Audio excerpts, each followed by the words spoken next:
जय श्री कृष्ण, जय श्री कृष्ण। ओम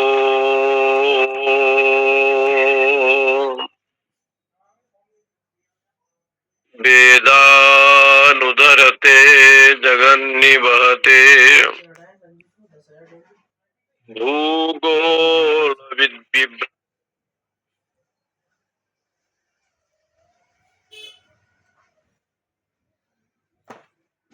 उनको सोनू जमा कर, सोनू लिया था, उनका बिल बना के दिया आकाश का। पौलस्तम जयते हलम कलयते बिल तेरे पे तो दी। कारुण्यमातन्वते म्लेच्छान् मूर्छयते दशाकृति कृते कृष्णाय तुभ्यं ये 2000 को करी, 2000 को माइनस कर दिए। किसमें से? ओम आप्यायन्तु ममांगानि कर दिए यार। वाग प्राण चक्षु श्रोत मतो बलमिन्द्रियाणि सर्वाणि सर्वं ब्रह्मोपनिषदं माहं ब्रह्म निराकुर्याम् मा ब्रह्म निराकरोद निराकरणमेऽस्तु तदात्मनि निरते य उपनिषस्तु धर्मास्ते मयि सन्तु ते मयि सन्तु। ओम शांति शांति शांति। शंकरं शंकराचार्यं केशवं बादरायणं सूत्रभाष्य कृतवन्दी भगवन्तो पुनः पुनः। ईश्वरो गुरुरात्मेति मूर्तिभेद विभागिने व्योमवद् व्याप्तदेहाय दक्षिणामूर्तये नमः। ओम शांति शांति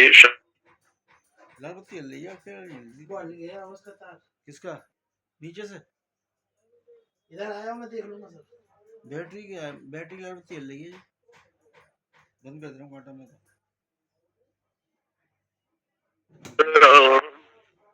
श्री राम जय जय राम जय जय राम। श्री राम जय जय राम। श्री राम जय राम जय जय राम। श्री राम जय राम जय जय राम। तयि में सत्या कामान्विता विधान तेषां सत्या न सताम् अन्वितम् अविधानम्। यो यो हि अस्य एतत् प्रेति न तमिह दर्शनाय लभते। छांदोग्य उपनिषद के तृतीय खंड मंत्र भाग पहला है।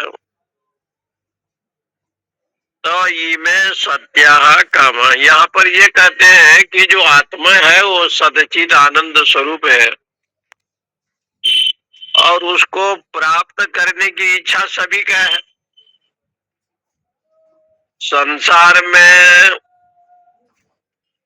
आत्मा यानी ब्रह्म की प्राप्ति की इच्छा तो संपूर्ण ब्रह्मांड के लोगों में रहता है, लेकिन कामना के अनुसार वो विभिन्न देवी देवता की उपासना करते हैं। भगवान मेरे नैया उस पार लगा देना। परमेश्वर संबंधी कामना। सत्य काम का मतलब होगा कि सत्य की कामना करे। और सत्य का कामना यदि वो करता है, परंतु सत्य की कामना करने वाला, क्योंकि सब लोग वहीं से आए हैं और वहीं से जाते हैं,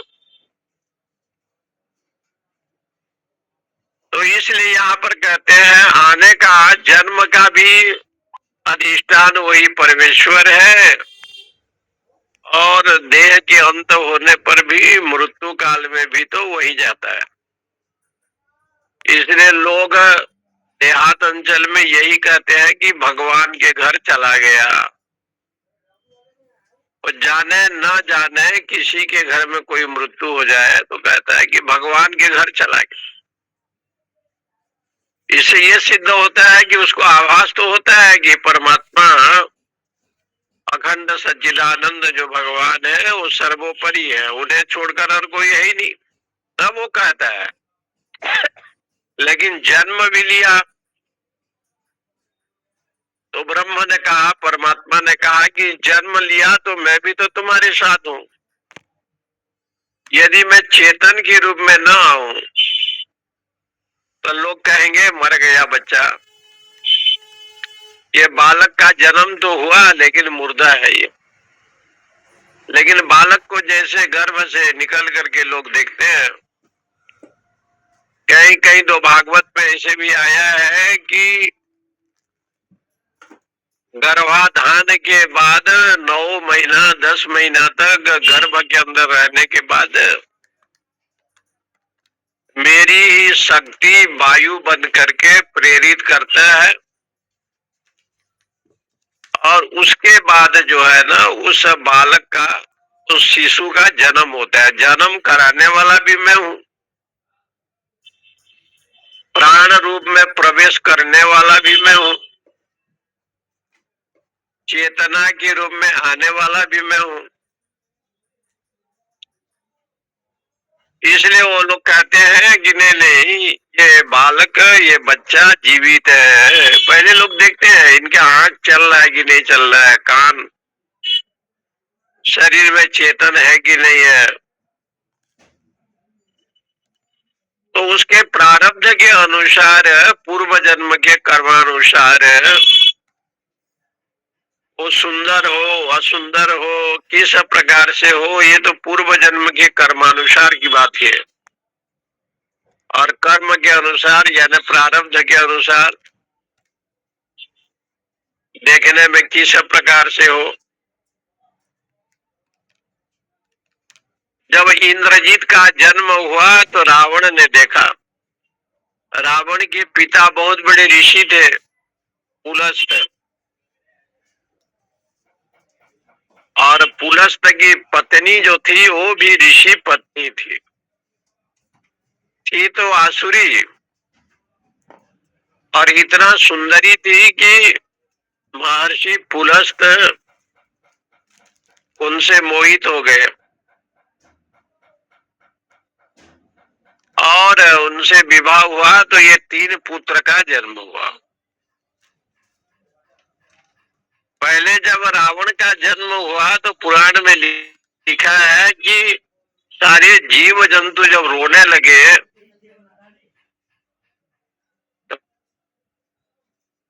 पुलस्त जी ने कहा, 1000 रुपए तेरे पे आ गए, ये मेरा पुत्र ये कैसे हुआ 63,500 कि सब लोग रोने लग रहे हैं, रो रहे हैं। ले नहीं पाया तो 1 लाख तो दे देना मेरे को। तो पुलस्त के मन में आया तो हम उससे क्या कुछ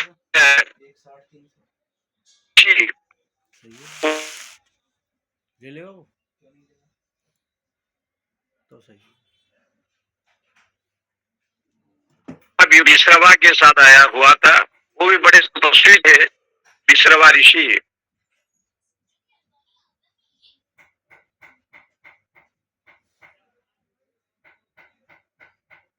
यहाँ दशा नाम के असुरी से संबंध हुआ और ये 3 पुत्रों का जन्म हुआ। रावण का जब जन्म हुआ तो रामायण में लिखा है कि सब रोने लगे, अगल बगल तपोवन के लोग।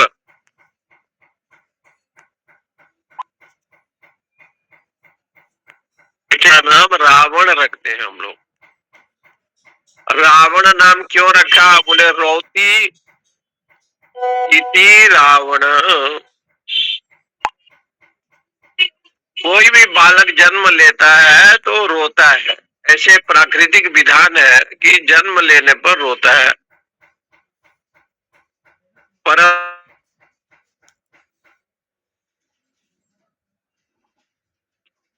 सबको रुला करके भय से लोग रो रहे हैं, ऐसे कोई देखा नहीं गया। तो एक अर्थ बताया रोती इति रावण, लेकिन रोदयति इति रावण, सबको जो रुला करके रोए उसका नाम होता है रावण। उसके पैसे ले निकाल। ये विश्रवा ऋषि को बहुत अच्छा लगा कि तुम्हारा नाम रावण होगा, नामकरण जब किया गया। कुंभकर्ण का जब नामकरण किया गया तो उसके कान को देखा कि बहुत बड़े हैं, घड़े जैसे कान था, इसलिए उसका नाम रख दिया कुंभकर्ण, जिसका कान बहुत बड़े। कुंभ के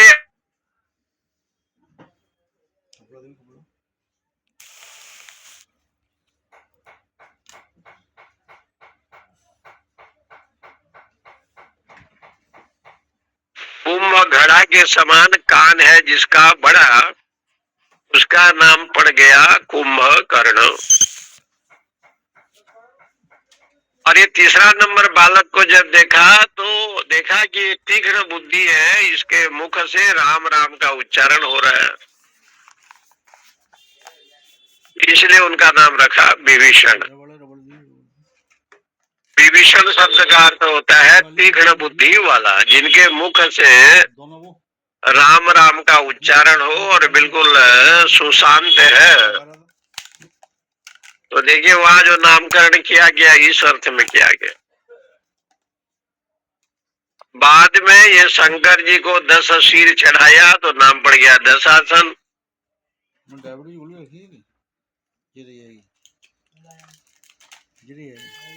इंद्र जी का जब जन्म हुआ तो मेघ के समान गर्जना की,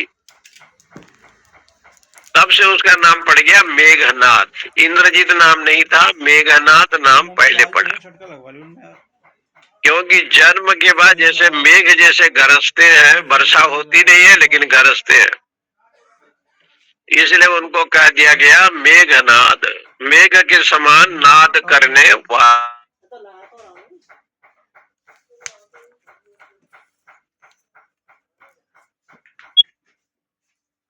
सत्या कामा, जो सत्य को प्राप्त करना चाहता है, अंधता पिधानम तेषाम, तो सत्य को प्राप्त होने की इच्छा रहता है तो सत्य को प्राप्त करे। बोले नहीं नहीं, उसको ढकने का एक व्यक्ति,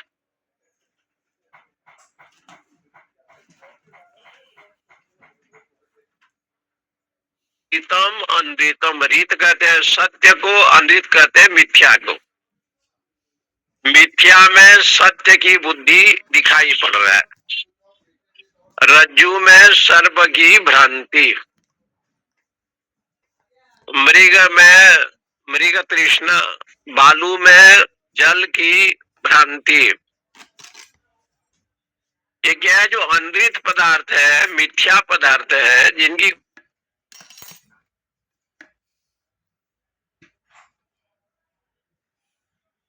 पूरे पदार्थों में सत्य बुद्धि होता है, यही अज्ञानता है। इसलिए सत्यानाम असताम, इसलिए ये प्राणी का जो संबंध ही यहां से मर करके जब जाता है और वो सत्य को तो चाहता है, लेकिन वो संसार के बंध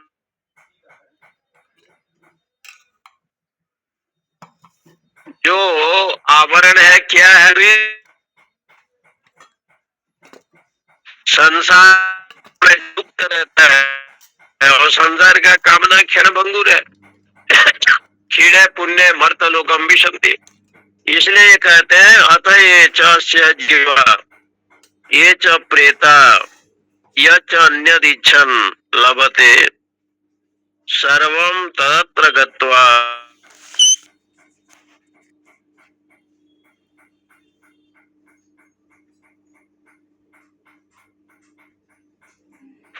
निहितम अक्षेत्रज्ञ उपरि उपरि संचरन्तो न बिंदेयु एवं एव इमाः सर्वाः प्रजाः आहरन् गच्छन्त्य एतं ब्रह्मलोकम् न बिंदति अनृतेन।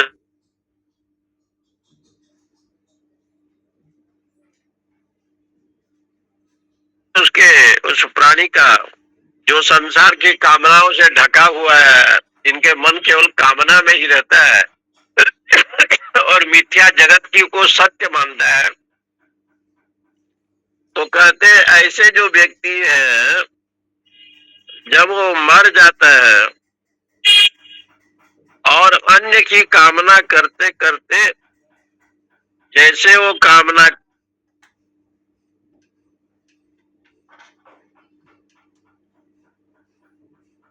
लगता है तदनुसार उसको शरीर की प्राप्ति होता है। यदि उसका कामना ब्रह्म परक हो, भगवान परक हो, गोविंद परक हो, तो उसको मोक्ष की प्राप्ति संभव है। इसलिए वो ब्रह्म लोक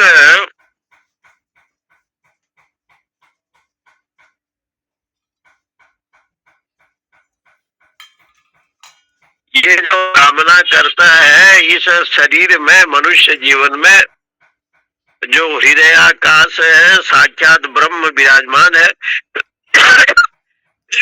उस ब्रह्म को छोड़ करके अन्य की यदि कामना करता है तो कहते हैं अनेक जोनि में जो है ना वो भटकता है। कब हूँ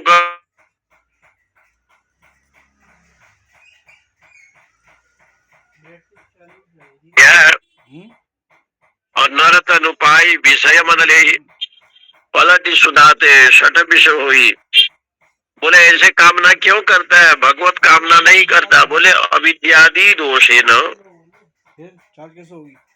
स्वरूपाद अविद्यादि दोषे, क्योंकि अविद्यादि दोष के द्वारा बैटरी बदली आई समझ। एक साल हो कि मैं सतकी आनंद ब्रह्म हूँ, एक साल चलती है ऐसे स्वरूप का बोध नहीं हो पा रहा है। तबा ऐसा आत्मा हृदय तस्य एतदेवो निरुक्तम हृदयम इति तस्माद हृदयम आहरहवा एवं भीत स्वर्गलोकमिति। तबा ऐसा आत्मा हृदय, आत्मा हृदय में है और हृदय में स्थित है। आत्मा हृदय में, तस्य एतदेव निरुक्तम, ऐसे शास्त्रों में कहा ये हृदय ही परमात्मा का रहने का जगह है। तस्माद हृदयम आरंभा एवं, इसलिए हृदय को पवित्र करे। भगवान हृदय को बहुत प्यार करते हैं।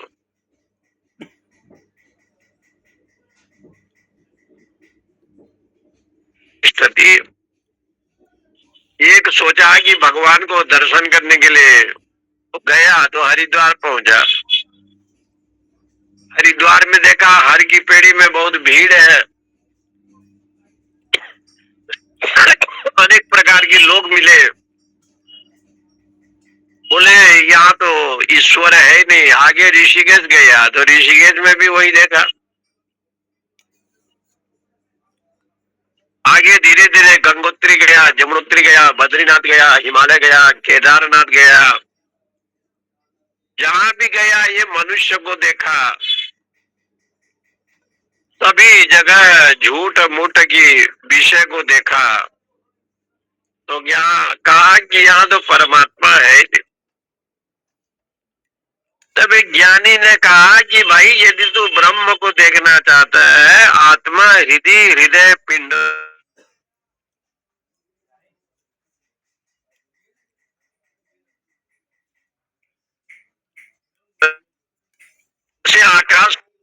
जैसे हृदय पुंडरीक मध्य, उस ब्रह्म का दर्शन करो, तुम्हारे हृदय में बैठा है। आपके हृदय में वो भगवान बैठे हैं और हृदय को छोड़ करके मोखे कहाँ ढूंढे बंदे, बैठे तेरे पास रे।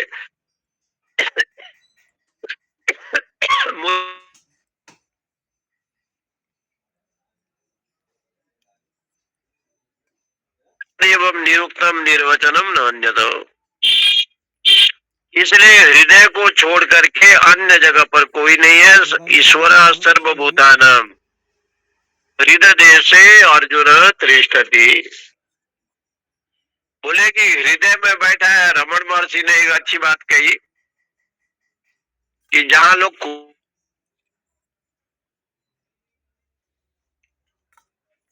कूड़ा फेंक दिया, भात दाल चावल, कोई लहसुन प्याज, कोई अंडा मांस फेंक दिया, तो अगल बगल के जो घर वाले हैं वो सोचते हैं कि कूड़ा तो यहाँ फेंक दिया है तो कूड़ा डाल देते।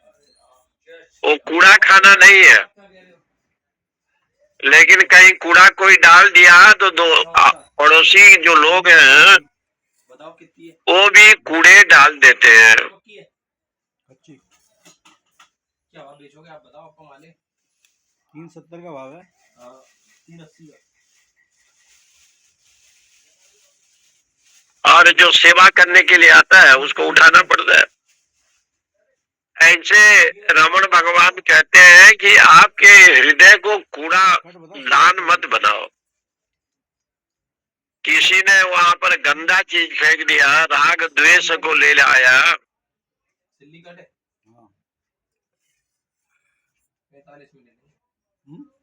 एक ने कूड़ा फेंका तो अगल बगल पड़ोसी भी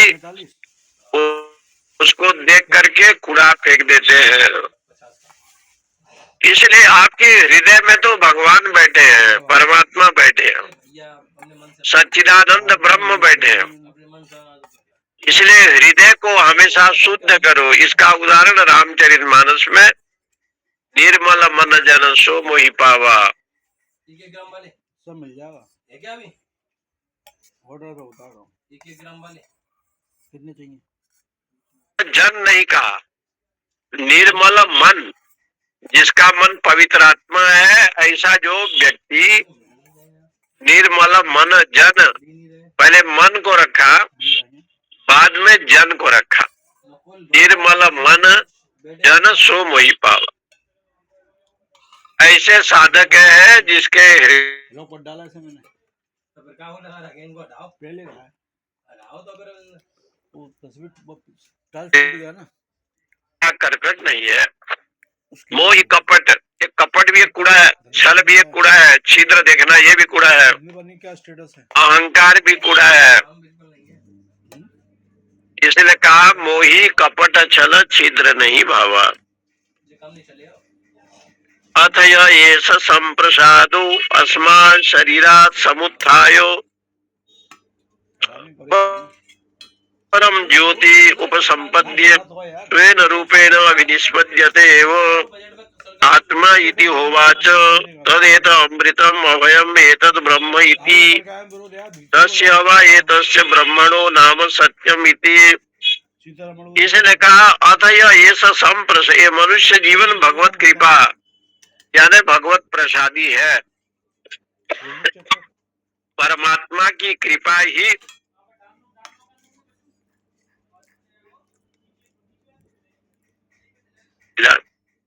इस जीवन में संप्रसाद अस्मा शरीरात, जिसमें आत्मा स्वयं सच्चिदानंद रूप से व्याप्त है, ये आत्मा है।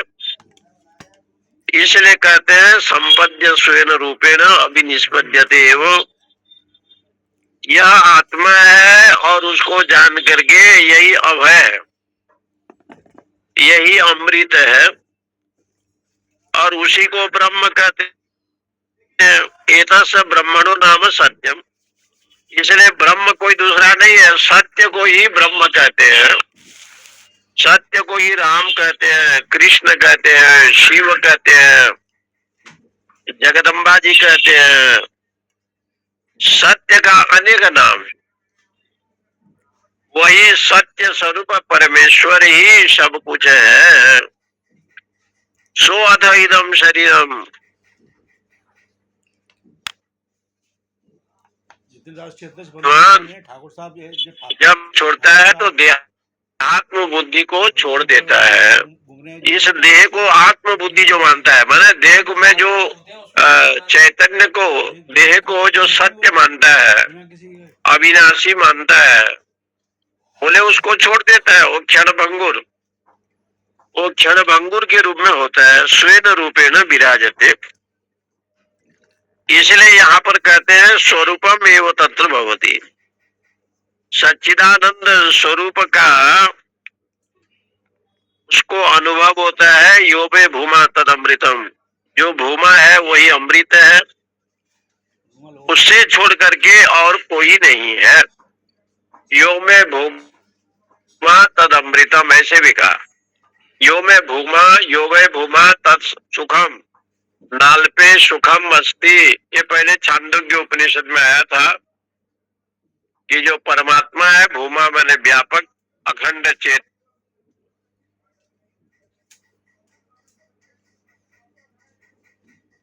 नाल्पे सुखम अस्ति। मुझे मुझे उसे छोड़ करके कोई सुख नहीं है, क्योंकि सुख स्वरूप तो वही होता है जो निर्विकारी होता है। विकारी हम लोग हैं। इसमें कफ है, वात है, पित्त है, अनेक प्रकार से रोग है, अनेक प्रकार से अनुकूल प्रतिकूल वेदनीय है। इसलिए जीव जो है ना, हमेशा कफ वात पित्ते आया है, इसलिए दुख रूप है। संसार भी दुख रूप है, शरीर भी कई कारण से दुख है। सुख स्वरूप तो केवल भगवान है। तो बोले कि भगवान को आप सुख स्वरूप क्यों मानते हैं? निर्विकारित्व। भगवान में कोई विकार नहीं है। जन्म से लेकर के मृत्यु तक 6 विकार। क्षण विकार होता है। जन्म हुआ बालक, धीरे धीरे दूध पिया, स्तनपान करने लगा, धीरे धीरे बढ़ा, कुमार अवस्था में आया, जायते, उत्पद्यते, जायते, फिर धीरे धीरे बढ़ने लगा, विवर्धते, फिर धीरे धीरे घटने लगा, फिर म्रियते, फिर नाश को प्राप्त हुआ। इसको कहते हैं षड्विकार। परमेश्वर में षड्विकार नहीं है, इसलिए निर्विकारी है। चिदानंदमय देह तुम्हारी, विगत विकार जान अधिकारी। आप तो चैतन्य स्वरूप है, आप में विकार कहाँ से आएगा? विगत विकार जान अधिकारी। भगवान में कोई विकार नहीं होता। परमेश्वर में कोई, तब भी शास्त्रों में बताया है कि आप भक्ति साधना जितना बढ़ता है ना, उतना देव प्रतिमा जो है ना चेतन हो जाता है। ऐसे सुना। भगवान शंकराचार्य जब ललिता सहस्त्र नाम का पाठ करते थे और माता राजराजेश्वरी षोडशी को जब सिंदूर अर्पित करते थे, चावल के साथ सिंदूर देते थे, और जगदम्बा जी की आराधना जब करते थे मंत्र के द्वारा, जो ललिता सहस्त्र नाम में आया। श्री मात्रे नमः, श्री महाराज्ञे नमः, श्रीमत सिंहासन ऐश्वर्ये नमः। ऐसे जो भगवती का 1000 नाम नित्य सिंदूर में देते थे चावल के साथ, तो सामने जो मूर्ति है ना वो हिलने लगती थी। उसमें जो भक्ति साधना भजन का जो प्रभाव है ना वो आ जाता था। और वो मूर्ति प्रसन्न हो जाती थी, हंसने लगती थी। ये साधक पे देखा जाता है, जितना साधक का अंतःकरण पवित्र होगा बोलो, उसी समय उसका मन, वो मूर्ति जो है ना, उतना ही। जब ये कथा आती है पुराणों में कि एकलव्य ने द्रोणाचार्य को गुरु नहीं बनाया था, परंतु एकलव्य जैसे पराक्रमी योद्धा द्रोणाचार्य की मूर्ति रख करके जब पूजा करने लगा और गुरु माना, तो अर्जुन से भी बड़ा हो गया। महाराज जी आ रहा है एयरपोर्ट से गए हैं। द्रोणाचार्य अर्जुन को बहुत मानते थे और एक नंबर के अर्जुन को बनाने के लिए धनुर्धारी थे। तो देखा कि अर्जुन से भी बढ़कर के एकलव्य है। पूछा कि तुम्हारे गुरु कौन है? तो बोले मेरे गुरु तो भगवान द्रोणाचार्य जी है। द्रोणाचार्य जी ने कहा कि मैं ही तो हूँ, और उसके अनुसार मूर्ति बना करके, क्योंकि द्रोणाचार्य राजकुमार को ही धनुर्वेद की शिक्षा देते थे उस समय, और एकलव्य को भी समझ करके नहीं दिया। और एकलव्य की पूरी इच्छा थी कि गुरु बनावे तो द्रोणाचार्य को बना। द्रोणाचार्य ने स्वयं कहा कि मैं तुम्हें विद्या प्रदान नहीं कर सकता। इनका निष्ठा, गुरु निष्ठा को देख करके, गुरु में जितना शक्ति था ना, सारा शक्ति एकलव्य के पास आ गया। क्योंकि निष्ठा, व्यक्ति का जो निष्ठा होता है, जो भजन होता है, जो साधन होता है। यहाँ काशी विश्वनाथ मंदिर में लोग, कुछ ऐसे महात्मा लोग हैं, ये रात के 2 बजे मंगला आरती में, भगवान की मंगला आरती शंकर की होती है, शिवलिंग की, तो उसमें उपस्थित होते हैं। ऐसे ऐसे बूढ़े बूढ़े संत भी हैं। दूसरा तीसरा चौथा क्या अलग अलग जाएगा। कितना ठंडी पड़े, कितना गर्मी पड़े, कितना बरसात हो, 1 बजे स्नान करके 2 बजे मंदिर पहुंचते हैं। लोग पूछते हैं कि आपको ठंडी गर्मी बरसात लगती है कि नहीं लगती? बोले नहीं लगती, क्योंकि भक्ति में वो शक्ति है, वो ताकत है। ये संसार का विषय जो है ना, उसको छू नहीं सकते। कितना भी शरीर अस्वस्थ हो, कितना भी कष्ट हो, दुख हो, रोग हो, भजन साधन में, तपस्या में, भक्ति में, गुरु के चरणों में वो दिव्य शक्ति है कि वो सब दूर हो जाते। इसलिए एकलव्य ने कहा कि आप मेरे गुरुदेव हैं। देखिए द्रोणाचार्य जी ने सोचा कि बड़ा अद्भुत है, मैं तो इसको कोई मंत्र दिखा दिया रे। अर्जुन के पास जो शक्ति था, वो उससे भी बड़ा शक्ति एकलव्य को मिला हुआ था।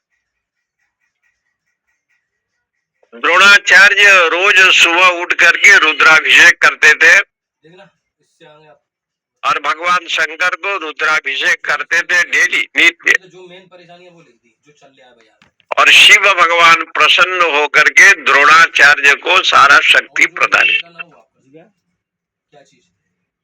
12 महीना जो है द्रोणाचार्य सुबह 3 बजे उठ करके सर्वप्रथम शंकर की उपासना, रुद्राभिषेक करते थे, माता जी की आराधना करते थे, महाशक्ति का। ये सारे साधना का जो फल था ना, वो एकलव्य को मिला। द्रोणाचार्य ने पूछा कि ज्ञान कहाँ से हुआ? बोले आपकी कृपा से, आपके आशीर्वाद। बोले मैं तो मंत्र नहीं दिया। बोले आप जो साधना करते हो रात के 3 बजे, उसका सारा शक्ति का फल मेरे पास आता है, क्योंकि आप क्या, आप मेरे गुरु हैं, आपका मैं परम शिष्य हूँ।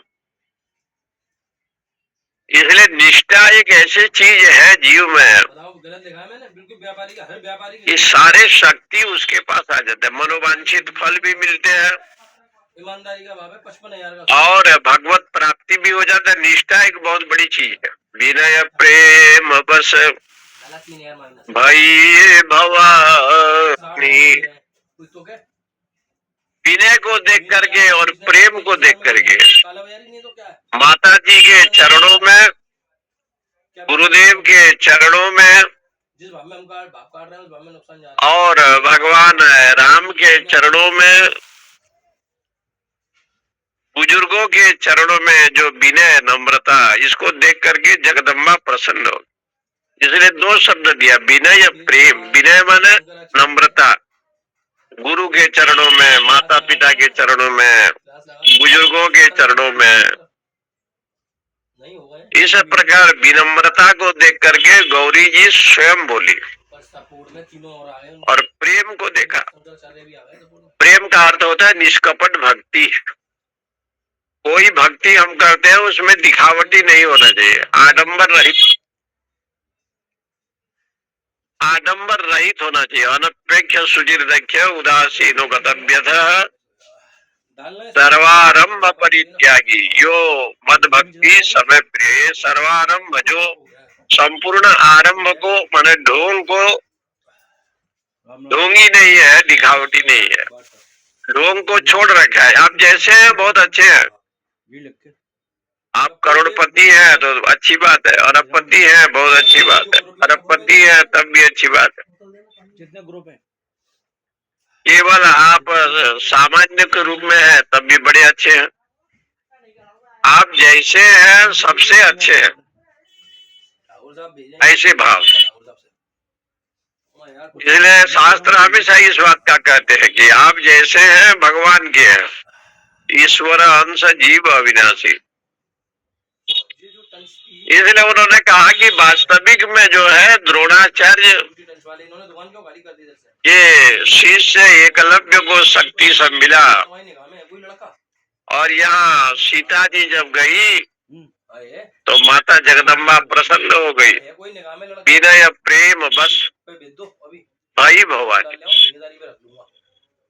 सीता जी की विनम्रता देखा, माता पिता गुरु के प्रति, पति के प्रति, ऐसे को भेजो जो बढ़िया आदमी हो, और प्रेम को देखा, निष्कपट भाव को देखा, 10,000 रुपए में तो स्वयं भगवती प्रसन्न हो गई। खसी माल मूर्ति मुस्कान, सोना चांदी दोनों का विनय प्रेम बस भाई भवानी।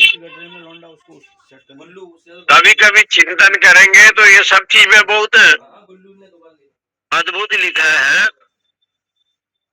इसलिए वो कहते हैं तानी हवाए तानी त्रीणी अक्षराणी सतीयम इति तद यत् सत्यम सत तदमृतम अथम यत् चित्त तन्मर्त्यम अथ यदियम तेन उभो यच्छति यद अनेन उभे यच्छति तस्मात् यम अहरवा एवं बीत स्वर्गलोकम बीत। सत्यम शब्द जो बना है, सत्यम परमात्मा ही सत्यम है, तो सत्य में 3 शब्द है, 3 अक्षर। एक तकार है, एक सकार है, पहले सकार है बाद में तकार है, बाद में यम शब्द है, 3 अक्षर है। उनमें जो सकार है उसका अर्थ है अमृत, और जो तकार है उसका अर्थ है मर्त्य, और जो यम है वो दोनों के विषय में है, नियमन करने वाला, सबको नियमन करता है। इसलिए उसको कहते हैं सत्यम। तानी हवा ये तानी त्रीणी अक्षराणी सती यम इति। ऐसा जो सत्य शब्द है, सत्य में पहले सकार है बाद में तकार है और यम है। स शब्द का क्या अर्थ है? वो अमृतत्व का बोधक है। तकार जो है वो मर्त्य का बोधक है। यम जो है नियम का बोधक है। ऐसे मिला करके सत्य शब्द बना है। जो नित्य सत्य स्वरूप परमेश्वर का चिंतन करता है वो स्वर्ग लोक को प्राप्त हो जाता है। और स्वर्ग लोक में जाता है। अथ य आत्मा स सेतुर्विधृति येषां लोकानाम असंभेदायो न एतम सेतु कांट वाले को फोन उसको और आत्रे तरतो न जरा न मृत्युर न शोको न सुकृतम न दुष्कृतम सर्वे पापमानो अतो निवर्तन्ते अपहत पापमा ये सब ब्रह्मलोक। कहते हैं ये जो आत्मा है ये संसार का सेतु है। सेतु माने आधार, सबको जो धारण करता है उसको शास्त्रों में सेतु कहते हैं। ये जो अखंड सच्चिदानंद परमात्मा है, विधृतिम येषाम, संपूर्ण संसार को धारण करने वाला वही है। इसलिए लोकानाम, इसलिए संपूर्ण प्राणी को धारण करता है। असंभेदाय, उसका कोई अतिक्रमण नहीं कर सकता। ये जगत का पालनहार उस परमात्मा है। न एतम सेतुम अहोरात्रे एतरतो न जरा, वहां पर न वृद्धावस्था है, न मृत्यु है, न शोक है, न पुण्य है, न पाप है। वो तो केवल चिदानंद रूप शिवोहम शिवोहम एष ब्रह्मलोक। ऐसा जो ब्रह्मलोक है, क्योंकि जहां पर जाने पर न तद भाषयते सूर्यो न शशांको न पावक यद गत्वा न निवर्तन्ते तद्धाम परम मम। जहां जाने पर, एक महात्मा जी ने इस विषय पर प्रवचन कर रहा था, तो जो सत्संग में आए थे उनको लोग, उन्होंने कहा कि गीता जी कहती है ऐसे ब्रह्म लोग है परमात्मा का, न तद भाषयते सूर्यो न शशांको न पावका। ऐसे लोग की बात भगवान कर रहे हैं और जहां जाने पर लोग लौट करके नहीं आते। आप सब लोग जाना चाहेंगे वहां? तो एक किसी घर के बहू रही, कथा सुनने आई थी, वो खड़े होकर के कहा महाराज हमको बम्बई अच्छा लगता है, हम वहां जाना नहीं चाहते। भगवान हमको ऐसे कृपा करे कि हम अपने घर द्वार परिवार के साथ बम्बई में निवास करें। तो महात्मा जी ने कहा ये तो लोग माया नगरी कहते हैं। बोले वो आपके लिए माया नगरी है, हमारे लिए नहीं है। हम जहाँ रहते हैं वो हमारे लिए बिल्कुल सत्य नगरी है, कोई माया नगरी नहीं है। हम तो यहाँ ही रहेंगे, हमको यहाँ अच्छा लगता है मर्द लोग। तो महात्मा जी ने पूछा तो लोगों ने, अधिकांश लोगों ने कहा कि भाई न तद भाषयते सूर्यो न शशांको न पावक यद गत्वा न निवर्तन्ते, जहाँ जाने पर लौट करके आना नहीं पड़ता है। तद्धाम परमम मम, उस लोक में हम जाना चाहते हैं। भक्त प्रहलाद जी को लेने के लिए जब भगवान आए, नरसिंह भगवान प्रहलाद जी को देखा कि बहुत दिन हो गया, बैकुंठ ले चले। और प्रहलाद जी को लेने के लिए जब भगवान पधारे तो प्रहलाद जी ने कहा मैं अकेले तो नहीं जाऊंगा, मेरे प्रजा लोग को भी साथ में ले जाओ, घर परिवार वालों को। बोले अच्छी बात है। कई लोगों को पूछा कि बैकुंठ जाना है, भगवान आए हैं, उनका रथ है। कई लोगों ने हाँ कहा, कोई नहीं कहा। जाते जाते वो आगरा पहुंचा और आगरा के जो जमुना महारानी है उसके नीचे ये जो सुअर होते हैं, ये मलमूत्र जो लेते हैं, इनको देखा।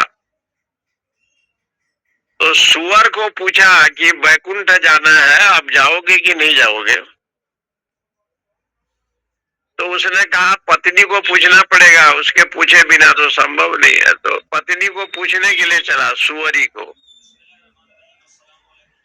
सुअरी ने कहा कि जाना तो हम चाहते हैं बैकुंठ, हमारी बहुत इच्छा है, लेकिन हमारा भोजन की व्यवस्था प्रहलाद जी ने कहा कि भगवान वहाँ जो तुम भोजन करते हो वो भोजन वहाँ नहीं मिलेगा, वहाँ तो दिव्य भोग मिलेगा, बहुत सुंदर खाना पीना रहन सहन सब मिलेगा। तो सुअरी ने मना कर दिया, बोले ऐसे जगह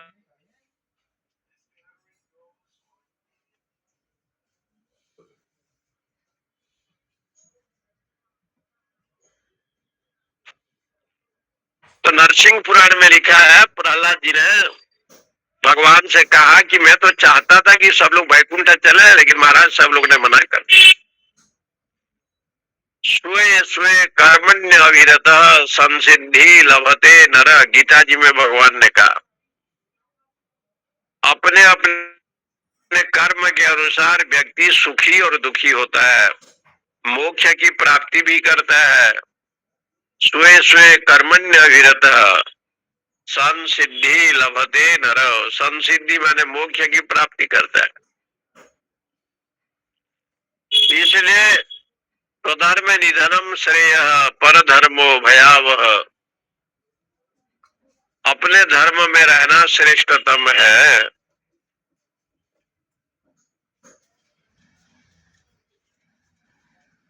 वैकुंठ चले जाओ, लेकिन जीव ने मना कर दिया। तस्माद् वा एतम सेतुम तीर्थवा अंध सन आनंदो भवती, इसलिए ये सेतु जो है परमात्मा संसार का सेतु है, अधिष्ठान है, उनका आश्रय लेकर के तीर्थवा ये संसार से आप पार हो सकते हैं। अंधासन आनंदो भवती, और उसको यदि कोई पार होने की इच्छा नहीं किया तो कहते हैं वो अंधकार में ही रहता है। अंधकार का मतलब अज्ञान में ही रहता है। तस्माद् वा एतम सेतुम तीर्थवा अपि नक्तम और एवं अभी निष्पद्यते सकृत विभातो एवं एष ब्रह्मलोक, इसलिए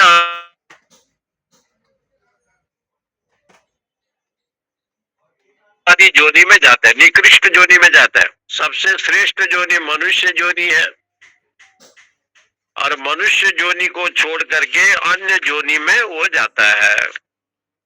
तिर्यगादि जोनि पशु पक्षी होना, यहाँ तक लिखा है कि पेड़ पौधा होना भी निकृष्ट जोनि में आता है।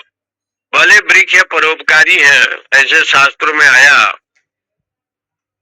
लेकिन मनुष्य जीवन को छोड़ करके अन्य जीवन, अन्य जो शरीर है, मनुष्य शरीर तो केवल भगवान की कृपा से ही संभव है। तद एवं ब्रह्मलोकम ब्रह्मचर्येण अनुविन्दन्ति तेषाम एव एष ब्रह्मलोक तेषाम सर्वेषु लोकेषु कामचारो भवति। इसलिए साधक जब साधना करता है तो कहते हैं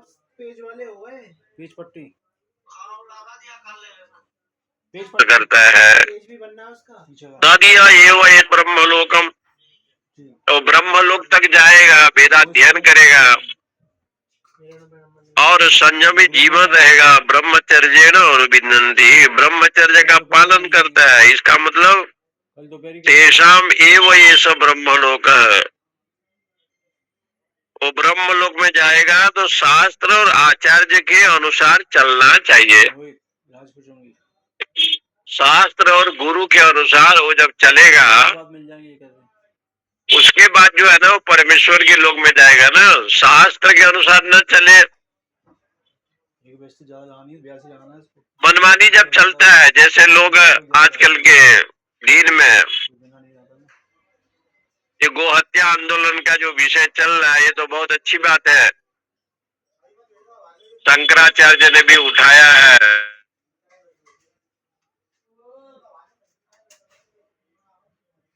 लेकिन कई जगह पर ऐसे है, बड़े बड़े जैसे रामकृष्ण मिशन है, और कई जगह है जहाँ मांस मछली का भी भोग लगाते हैं लोग,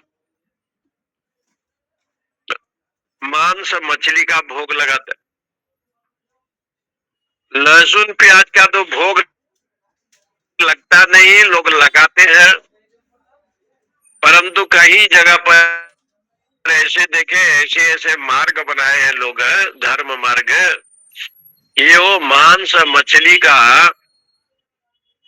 अंडा मांस मछली दोपहर बाद ये सब का भोग लगता है, लड्डू में देख ले। शराब का भोग लगता है। तो जहां शास्त्र निषेध करता है ना वो भोग, जहां पर शास्त्र स्वयं प्रमाण है,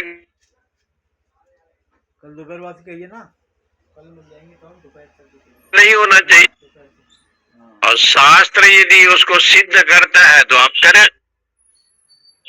शास्त्र हमारे हमेशा इस बात को सिद्ध करते हैं कि सत्यम वदो, सत्य बोलो, धर्मम चर, धर्म का आचरण करो, हमेशा सिद्ध करते हैं। तो शास्त्र का जो सिद्धांत है, जहां भगवत संबंधी भोग नहीं लगता, लोग लगाते हैं अपने मन से लगाते हैं। इसलिए गीता जी में भगवान को कहना पड़ा, तस्मात् छात्रम प्रमाणम ते, शास्त्र ही प्रमाण है। आप अपने मन से करेंगे तो कोई पुण्य फल नहीं मिलेगा, उल्टा जो है ना प्रत्यवाय दोष लगेगा। संस्कृत में एक दोष होता है प्रत्यवाय, वो जो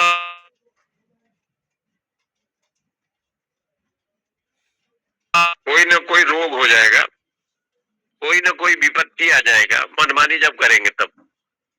प्रत्यवाय दोषो भवति, इसलिए तस्मात् छात्रम प्रमाणम ते, कार्या कौन सी कर्म करना है कौन सी नहीं करना है ये तो शास्त्र ही प्रतिपादन करेंगे ना।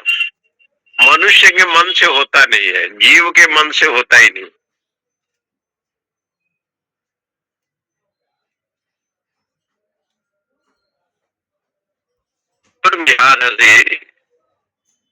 इसलिए शास्त्र को जान करके कर्म करना चाहिए, ऐसे शास्त्र में बताया।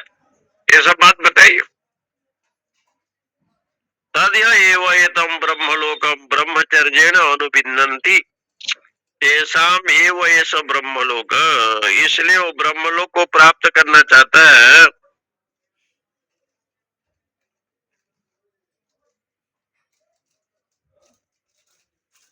तो ब्रह्मचर्य पूर्वक ही आप उसको प्राप्त कर सकते हैं।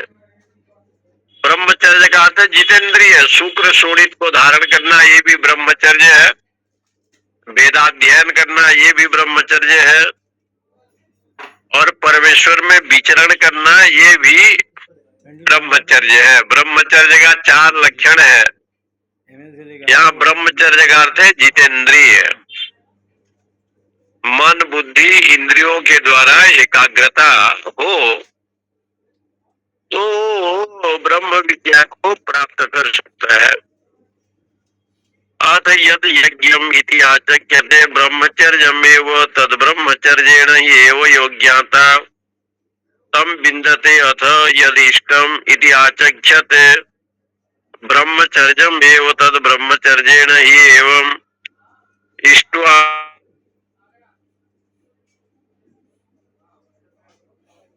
जो परम पुरुषार्थ का साधन है वो ब्रह्मचर्य है, क्योंकि उस सत्य की प्राप्ति करना है।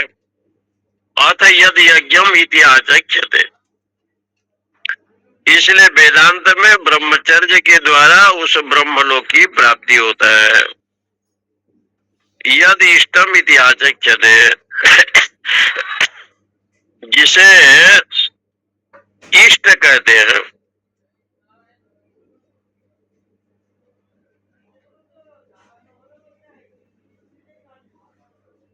आत्मा को प्राप्त करता है। तद ब्रह्मचर्येण ही एव इष्ट आत्मानम अनुविन्दते।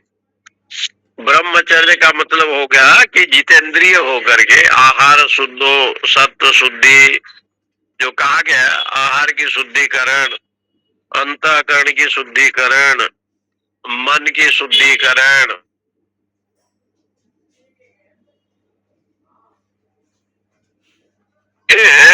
जब रहता है तो परमात्मा को प्राप्त कर सकता है। अथ यत् सत्रायणम् इति आचक्ष्यते अक्षरो ब्रह्मचर्यम् एव तद् ब्रह्मचर्येण एव सत् आत्मानं त्राणं विन्दते। अथ यस्मान् मौनम् इति आचक्ष्यते ब्रह्मचर्यम् एव तद् ब्रह्मचर्येण ही आत्मानं अनुविद्यमनुते। इसलिए ब्रह्मचर्य का मतलब कि जिसको वेद भगवान ने सिद्ध किया जितेंद्रिय, वही ब्रह्मचर्य है। वो गृहस्थ आश्रम में भी हो सकता है। जैसे आपने कहा कि हम कभी झूठ नहीं बोलेंगे, ये भी ब्रह्मचर्य है। हम किसी का धन परिग्रह नहीं करेंगे, ये भी ब्रह्मचर्य है।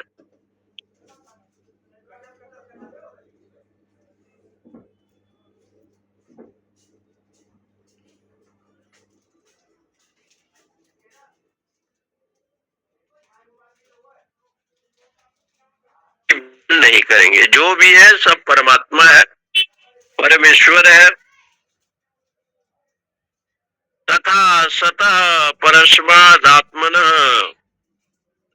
आत्मनस्त्राणम रक्षणम ब्रह्मचर्य साधनेन विन्दते।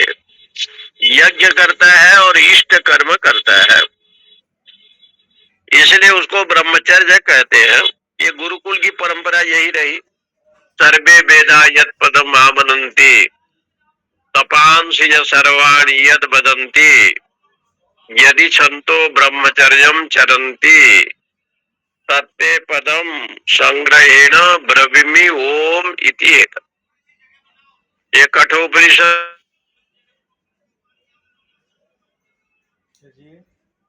कहते हैं और ब्रह्मचर्य के द्वारा प्राप्त है। ब्रह्मचर्य माने मन का भी संयम, इंद्रियों का भी संयम, वाणी का भी संयम। तो वास्तविक में जो है ना, वो जो तत्व है ओम इति एतत्, ओम को प्राप्त करता है। ये जो प्रणव है यही ओम है, उसी के द्वारा वो प्राप्तव्य होता है। तस्य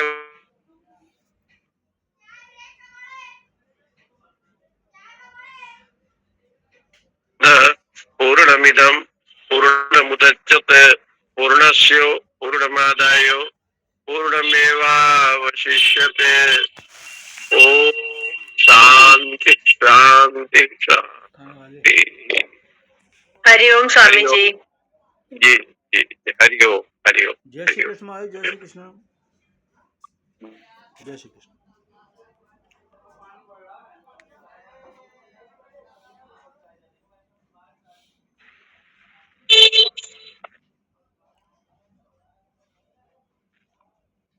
हरिओम।